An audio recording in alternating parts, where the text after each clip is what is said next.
langitan nga Ama,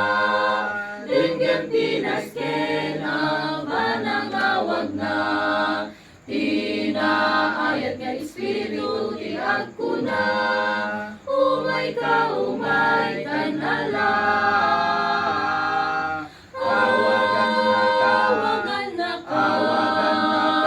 sigawan banugan, awagan na ka, may kanita, awagan na ka, o siganayaw-awan,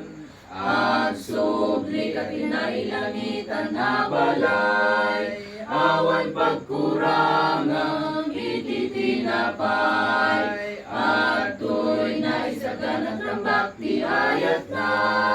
agtuloy ka nga at kenkwana. Awagan na ka,